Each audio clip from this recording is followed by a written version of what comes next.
नमस्ते दोस्तों, मैं हूं डॉक्टर रितेश और आज मैं आपको वो बात बताने वाला हूं जो शायद आपके डॉक्टर ने कभी आपको नहीं बताई। और सुनने में यह अजीब लगेगा क्योंकि आप सोचेंगे कि डॉक्टर तो हमारा भला ही चाहते हैं, वो हमसे कुछ क्यों छुपाएंगे। लेकिन यहां बात छुपाने की नहीं है, बात है समय की कमी की।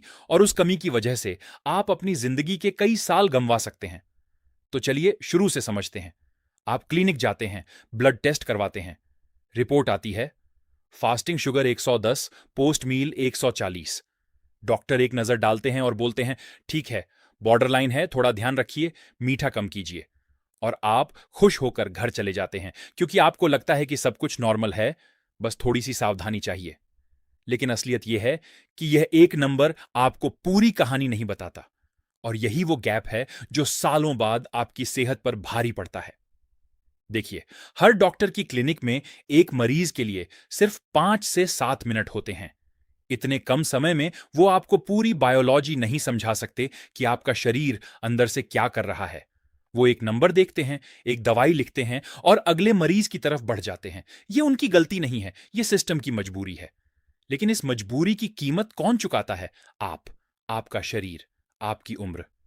तो आज मैं आपको वो पूरी कहानी बताऊंगा जो एक फास्टिंग शुगर टेस्ट या एक HbA1c रिपोर्ट अकेले कभी नहीं बता सकती। मैं आपको बताऊंगा कि आपका शरीर हर दिन, हर घंटे, हर मील के बाद क्या झेल रहा है, भले ही आपकी रिपोर्ट नॉर्मल कहे। और इस वीडियो के अंत तक आप समझ जाएंगे कि क्यों बहुत से लोग जो खुद को बॉर्डर लाइन या प्री डायबिटिक समझते हैं, असल में अपने शरीर के अंदर एक साइलेंट डैमेज झेल रहे होते हैं, जो सालों बाद अचानक हार्ट अटैक, किडनी फेलियर या आंखों की रोशनी जाने के रूप में सामने आता है। पहले एक कॉन्ट्रास्ट समझिए। मान लीजिए दो लोग हैं। पहला व्यक्ति, उसका फास्टिंग शुगर है 95, बिल्कुल नॉर्मल रेंज में। दूसरा व्यक्ति, उसका फास्टिंग शुगर है 105, थोड़ा ऊपर, बॉर्डर लाइन। अब आम समझ यह कहती है कि पहला व्यक्ति सुरक्षित है और दूसरा व्यक्ति को थोड़ा ध्यान रखना चाहिए। लेकिन अगर मैं आपको बताऊं कि पहला व्यक्ति जिसका फास्टिंग शुगर 95 है, उसका खाना खाने के बाद शुगर 220 तक चला जाता है। और यह बात कभी टेस्ट ही नहीं होती क्योंकि हम सिर्फ फास्टिंग टेस्ट करवाते हैं। तो अब बताइए कौन ज्यादा खतरे में है? यही वो अंधा कोना है जिसकी बात आज कोई नहीं करता।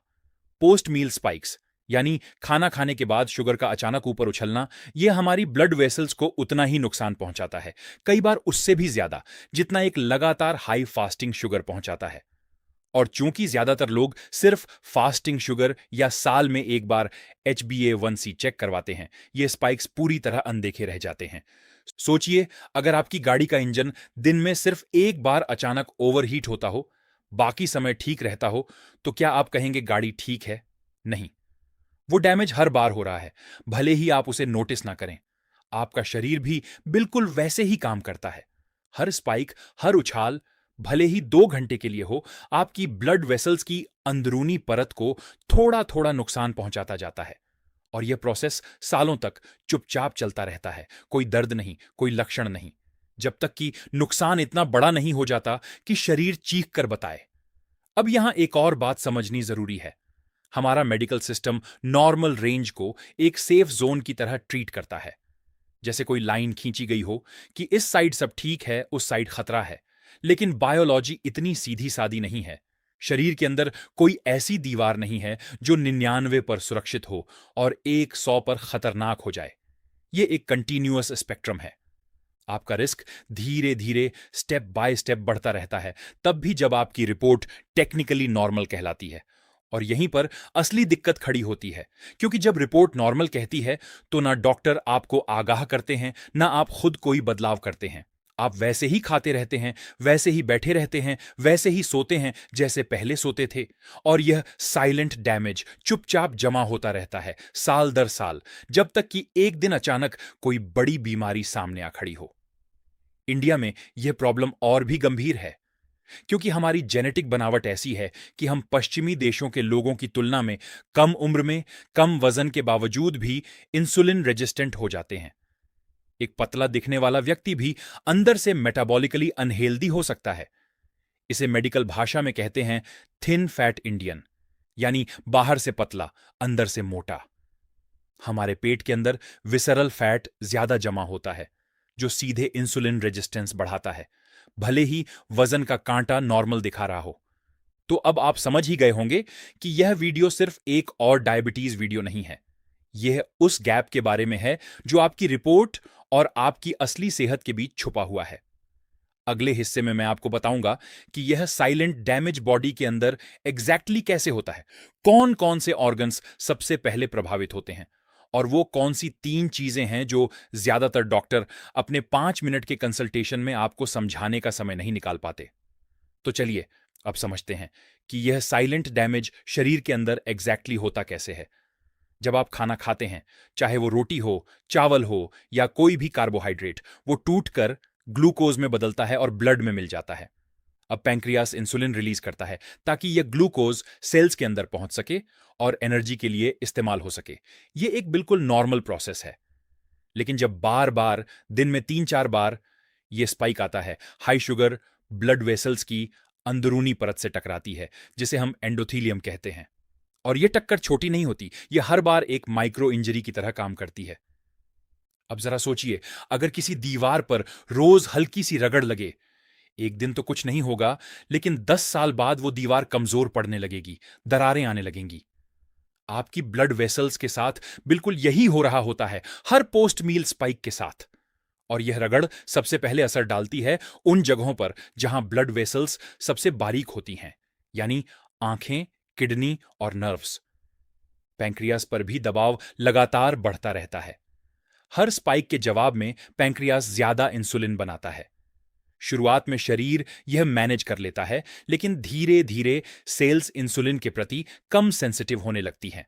इसे कहते हैं इंसुलिन रेजिस्टेंस। और जब यह रेजिस्टेंस बढ़ती है, पैंक्रियास और भी ज्यादा इंसुलिन बनाने की कोशिश करता है, जैसे कोई थका हुआ मजदूर लगातार ओवरटाइम कर रहा हो। यह सिलसिला सालों तक चल सकता है, बिना किसी लक्षण के, जब तक कि पैंक्रियास थक कर जवाब देना बंद ना कर दे। और उस पॉइंट पर पहुंचकर अचानक शुगर तेजी से बढ़ने लगती है, और तब डॉक्टर कहते हैं, अरे आपको तो डायबिटीज हो गई। लेकिन सच यह है कि यह प्रोसेस उस दिन शुरू नहीं हुआ था, यह सालों से चल रहा था, बस किसी ने उसे नोटिस नहीं किया। अब बात करते हैं उन 3 चीजों की जो ज्यादातर डॉक्टर अपने 5 से 7 मिनट के कंसल्टेशन में समझाने का समय नहीं निकाल पाते। पहली चीज है पोस्ट मील टेस्टिंग का महत्व। ज्यादातर लोग सिर्फ फास्टिंग शुगर टेस्ट करवाते हैं क्योंकि यह आसान है, सुबह खाली पेट एक बार टेस्ट हो गया, काम खत्म। लेकिन जैसा मैंने पहले बताया, असली खतरा पोस्ट मील स्पाइक्स में छुपा होता है। अगर आप सच में अपनी सेहत को समझना चाहते हैं तो खाना खाने के 2 घंटे बाद शुगर चेक करना उतना ही जरूरी है जितना फास्टिंग शुगर। यह एक छोटी सी आदत है, लेकिन यह आपको वो जानकारी देती है जो एक अकेला फास्टिंग टेस्ट कभी नहीं दे सकता। दूसरी चीज है वेरिएबिलिटी, यानी आपके शुगर लेवल में कितना उतार चढ़ाव आता है। 2 लोग हो सकते हैं जिनका एवरेज शुगर बिल्कुल एक जैसा हो, लेकिन एक व्यक्ति का शुगर स्थिर रहता हो, जबकि दूसरे का शुगर दिन भर में बहुत ज्यादा ऊपर नीचे होता हो। यह दूसरा व्यक्ति, भले ही उसका एवरेज नंबर नॉर्मल दिखे, असल में ज्यादा रिस्क में होता है, क्योंकि यह उतार चढ़ाव ही है जो ब्लड वेसल्स को सबसे ज्यादा नुकसान पहुंचाता है, स्थिर हाई शुगर से भी ज्यादा। और यह वेरिएबिलिटी एक सामान्य रिपोर्ट में कभी नजर नहीं आती। तीसरी चीज है टाइमिंग और सीक्वेंस का असर, यानी आप क्या खा रहे हैं, यह जितना मायने रखता है उतना ही मायने रखता है कि आप किस क्रम में खा रहे हैं और किस समय खा रहे हैं। जैसे अगर आप सब्जी और प्रोटीन पहले खाएं और चावल रोटी बाद में, तो शुगर स्पाइक काफी कम हो जाता है उसी खाने के साथ, बिना कोई चीज कम किए। यह छोटी सी बात है, लेकिन इसका असर बहुत बड़ा है, और यही वो बारीकियां हैं जो एक 5 मिनट के कंसल्टेशन में कभी समझाई नहीं जाती। अब यहां एक कॉन्ट्रास्ट देखिए। एक तरफ है वो व्यक्ति जो सिर्फ रिपोर्ट का नंबर देखता है, संतुष्ट हो जाता है और वैसे ही जीना जारी रखता है। दूसरी तरफ है वो व्यक्ति जो यह समझता है कि उसका शरीर हर दिन हर मील के बाद एक कहानी लिख रहा है, और वो इस कहानी को पढ़ना सीखता है, अपने खाने के क्रम को बदलता है, पोस्ट मील वॉक करता है, अपनी वेरिएबिलिटी को कम करता है। 10 साल बाद इन दोनों लोगों की जिंदगी बिल्कुल अलग होगी। एक व्यक्ति शायद डायलिसिस पर होगा, दूसरा व्यक्ति अपने पोते पोतियों के साथ खेल रहा होगा। यह फर्क किसी बड़ी दवाई से नहीं आता, यह फर्क आता है इस समझ से कि आपका शरीर आपको क्या बता रहा है। अब सवाल यह उठता है कि आखिर यह जानकारी आम लोगों तक पहुंचती क्यों नहीं है? इसका जवाब सिस्टम में छुपा है। एक डॉक्टर के पास एक दिन में 40 से 50 मरीज होते हैं। हर मरीज को 5 मिनट से ज्यादा देना मुमकिन नहीं है। इतने कम समय में ग्लाइसेमिक वेरिएबिलिटी, पोस्ट मील स्पाइक्स और खाने के सीक्वेंस जैसी बारीक बातें समझाना असंभव है। इसलिए डॉक्टर सबसे आसान और सबसे जरूरी बात कहते हैं, शुगर कंट्रोल में रखिए, मीठा कम कीजिए। यह गलत नहीं है, लेकिन यह अधूरा है। और यही अधूरापन है जो सालों बाद बड़ी बीमारियों के रूप में सामने आता है। यहां मैं यह भी साफ करना चाहूंगा कि यह किसी डॉक्टर की आलोचना नहीं है। हर डॉक्टर अपने मरीज का भला ही चाहता है, लेकिन सिस्टम की सीमाएं हैं और उन सीमाओं की वजह से यह गहरी जानकारी अक्सर मरीज तक नहीं पहुंच पाती। इसलिए यह जिम्मेदारी अब आपकी अपनी बनती है कि आप अपने शरीर को समझें, सही सवाल पूछें और सिर्फ एक नंबर पर भरोसा करने के बजाय पूरी तस्वीर देखें। अगले हिस्से में मैं आपको बताऊंगा कि आप कैसे घर बैठे बिना महंगी टेस्टिंग के अपने पोस्ट मील स्पाइक्स को पहचान सकते हैं, कौन से प्रैक्टिकल स्टेप्स आपकी ग्लाइसेमिक वेरिएबिलिटी को कम कर सकते हैं, और वो कौन सी 3 आदतें हैं जो आप आज से शुरू करके अगले 90 दिनों में अपने शरीर के अंदर के इस साइलेंट डैमेज को रोक सकते हैं। तो अब बात करते हैं प्रैक्टिकल सॉल्यूशंस की। आप घर बैठे बिना महंगी टेस्टिंग के अपने पोस्ट मील स्पाइक्स को कैसे पहचान सकते हैं और कैसे कंट्रोल कर सकते हैं। सबसे पहली और सबसे सस्ती चीज है एक ग्लूकोमीटर। यह कोई महंगी डिवाइस नहीं है, यह हर मेडिकल स्टोर पर आसानी से मिल जाती है। मेरी सलाह है कि हफ्ते में कम से कम 2 या 3 दिन अपना खाना खाने के ठीक 2 घंटे बाद शुगर चेक करिए। एक ही खाने के बाद अलग अलग दिन टेस्ट करके देखिए, क्योंकि यह आपको सिखाएगा कि आपका शरीर किस खाने पर कैसे रिएक्ट करता है। हो सकता है आपको पता चले कि सफेद चावल के बाद आपका शुगर 200 तक जाता है, जबकि उतनी ही मात्रा में दाल चावल सब्जी साथ खाने पर वो सिर्फ 150 तक ही जाता है। यह पर्सनल डेटा है और यह किसी भी जनरल एडवाइस से ज्यादा वैल्यूएबल है, क्योंकि हर शरीर अलग तरीके से रिएक्ट करता है। अब बात करते हैं उन 3 आदतों की जो अगले 90 दिनों में आपके शरीर के अंदर के इस साइलेंट डैमेज को रोक सकती हैं। पहली आदत है खाने का क्रम बदलना। इसे कहते हैं फूड सीक्वेंसिंग। जब भी थाली लगे, सबसे पहले सलाद और सब्जियां खाइए, उसके बाद दाल या प्रोटीन, और सबसे आखिर में चावल या रोटी। यह क्रम फाइबर और प्रोटीन को पहले पेट में पहुंचाता है, जो एक तरह की परत बनाता है और कार्बोहाइड्रेट के अब्जॉर्प्शन को धीमा कर देता है। रिसर्च बताती है कि सिर्फ इस क्रम को बदलने से, बिना खाने की मात्रा घटाए, पोस्ट मील स्पाइक 30 से 40% तक कम हो सकता है। सोचिए, ना डाइटिंग, ना कुछ छोड़ना, सिर्फ क्रम बदलना, और इतना बड़ा फर्क। दूसरी आदत है खाने के तुरंत बाद 10 से 15 मिनट की वॉक। यह कोई भारी एक्सरसाइज नहीं है, बस हल्की चहलकदमी है, लेकिन इसका असर गजब का होता है। जब आप खाने के बाद चलते हैं, आपकी मसल्स ग्लूकोज को बिना इंसुलिन के भी ऑब्जॉर्ब करने लगती है। इसका मतलब है पैंक्रियाज पर बोझ कम पड़ता है और ब्लड में शुगर का स्पाइक कम हो जाता है। बहुत से स्टडीज में देखा गया है कि खाने के तुरंत बाद की यह छोटी सी वॉक दिन के किसी और समय की लंबी वॉक से भी ज्यादा असरदार होती है, क्योंकि यह सीधे उस विंडो में काम करती है जब शुगर स्पाइक हो रहा होता है। तो अगली बार जब खाना खाने के बाद सोफे पर लेटने का मन करे, याद रखिए वो 10 मिनट की वॉक आपकी ब्लड वेसल्स के लिए एक तोहफा है। तीसरी आदत है नींद और स्ट्रेस को सीरियसली लेना। यह सुनने में शायद डायबिटीज से जुड़ा हुआ ना लगे, लेकिन यह उतना ही जरूरी है जितना खाना और एक्सरसाइज। जब आप 6 घंटे से कम सोते हैं, आपका कॉर्टिसोल लेवल बढ़ जाता है, और कॉर्टिसोल सीधे लिवर को सिग्नल देता है कि ज्यादा ग्लूकोज बनाओ। यानी बिना कुछ खाए भी सिर्फ कम नींद की वजह से आपका ब्लड शुगर बढ़ सकता है। इसी तरह क्रॉनिक स्ट्रेस भी शरीर को लगातार फाइट या फ्लाइट मोड में रखता है, जिसमें ब्लड शुगर हमेशा ऊंचा बना रहता है। तो 7 से 8 घंटे की नींद और रोज कुछ मिनट की डीप ब्रीदिंग या मेडिटेशन, यह सिर्फ मेंटल पीस के लिए नहीं है, यह आपकी मेटाबॉलिक हेल्थ की नींव है।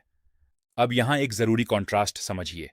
ज्यादातर लोग सोचते हैं कि डायबिटीज कंट्रोल करने का मतलब है सिर्फ मीठा छोड़ना, लेकिन असलियत यह है कि मीठा छोड़ना पूरी कहानी का सिर्फ एक छोटा सा हिस्सा है। असली कंट्रोल आता है इन 4 चीजों से मिलकर: खाने का क्रम, खाने के बाद की हरकत, नींद की क्वालिटी और स्ट्रेस मैनेजमेंट। जो व्यक्ति सिर्फ मीठा छोड़ता है लेकिन रात को देर तक जागता है, स्ट्रेस में रहता है और खाने के बाद तुरंत लेट जाता है, वो व्यक्ति उतना फायदा नहीं उठा पाएगा जितना वो व्यक्ति जो यह चार चीजें साथ में मैनेज करता है, भले ही वो कभी कभी थोड़ा मीठा भी खा ले। अब बात करते हैं मॉनिटरिंग की सही फ्रीक्वेंसी की। बहुत लोग या तो हर हफ्ते बार बार टेस्ट करवाकर परेशान हो जाते हैं या फिर साल में एक बार टेस्ट करवाकर पूरी तरह बेफिक्र हो जाते हैं। दोनों ही अप्रोच सही नहीं है। सही तरीका है, अगर आप बॉर्डरलाइन जोन में हैं तो महीने में एक बार अपना पोस्ट मील शुगर घर पर चेक करिए और हर 3 महीने में एक बार HbA1c टेस्ट करवाइए। यह आपको एक ट्रेंड दिखाएगा, ना कि सिर्फ एक स्नैपशॉट। और ट्रेंड ही असली कहानी बताता है, एक अकेला नंबर नहीं। एक और बात जो बहुत महत्वपूर्ण है वो है कंसिस्टेंसी। ये सारी आदतें, फूड सीक्वेंसिंग, पोस्ट मील वॉक, अच्छी नींद, स्ट्रेस मैनेजमेंट, ये किसी एक दिन करने से कोई फर्क नहीं डालती। इनका असर तब दिखता है जब यह आपकी रोज की दिनचर्या का हिस्सा बन जाती है।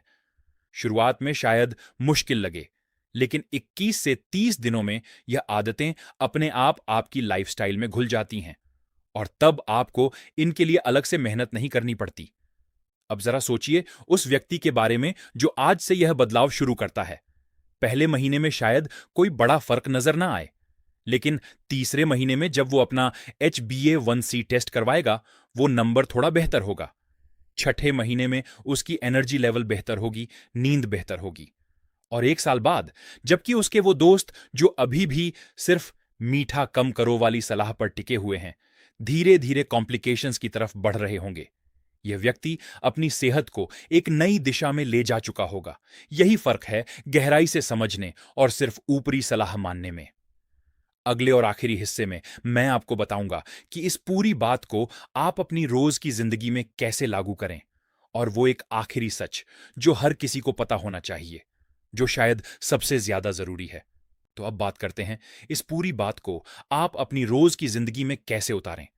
शुरुआत बहुत छोटी रखिए।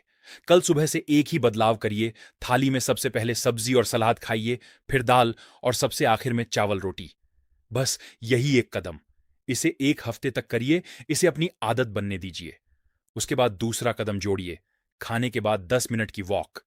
फिर तीसरा, अपनी नींद को 7 घंटे तक ले जाना। एक एक करके ये आदतें जोड़ेंगे तो ये बोझ नहीं लगेंगी, ये आपकी जिंदगी का हिस्सा बन जाएंगी। और अब वो आखिरी सच जो शायद इस पूरे वीडियो की सबसे जरूरी बात है, आपकी रिपोर्ट का नंबर, चाहे वो नॉर्मल हो या बॉर्डर लाइन, वो सिर्फ एक फोटो है, एक पल की तस्वीर। लेकिन आपकी असली सेहत तय होती है उन हजारों छोटे छोटे पलों से जो हर मील के बाद, हर रात की नींद में, हर स्ट्रेसफुल दिन में चुपचाप जमा होते रहते हैं। कोई भी डॉक्टर, चाहे वो कितना भी अच्छा क्यों ना हो, अपने 5 मिनट के कंसल्टेशन में यह पूरी कहानी आपको नहीं सुना सकता। यह जिम्मेदारी अब आपकी अपनी है कि आप अपने शरीर की भाषा सीखें, उसे रोज सुनें और सिर्फ एक नंबर पर भरोसा करने के बजाय पूरी तस्वीर देखें। याद रखिए, डायबिटीज कोई ऐसी बीमारी नहीं है जो एक दिन अचानक आ जाती है। यह सालों की चुप्पी है जो एक दिन अचानक बोल पड़ती है। और जितनी जल्दी आप इस चुप्पी को सुनना शुरू करेंगे, उतना ही ज्यादा समय आपके पास होगा अपने दिल, अपनी आंखों, अपने गुर्दों और अपने पैरों को बचाने के लिए। यह कोई डर दिखाने वाली बात नहीं है, यह एक जागने की पुकार है। और यह पुकार आज, अभी, इसी पल से शुरू हो सकती है। तो अगर आपको यह वीडियो हेल्पफुल लगा हो तो इसे लाइक करिए, अपने उन दोस्तों और परिवार के साथ शेयर करिए जिन्हें बॉर्डर लाइन शुगर की रिपोर्ट मिली है। और चैनल को सब्सक्राइब करना ना भूलिए ताकि हम आपके लिए ऐसी ही गहराई से भरी, सच्ची और असरदार जानकारी लाते रहें। आपकी सेहत, आपके परिवार की खुशी और आपकी जिंदगी के वो हजारों अतिरिक्त दिन, यह सब इन छोटी छोटी आदतों में छुपे हुए हैं। अपना ध्यान रखिए, अपने शरीर की सुनिए और आज ही से वो पहला छोटा कदम उठाइए। Thanks a lot for watching. नमस्कार।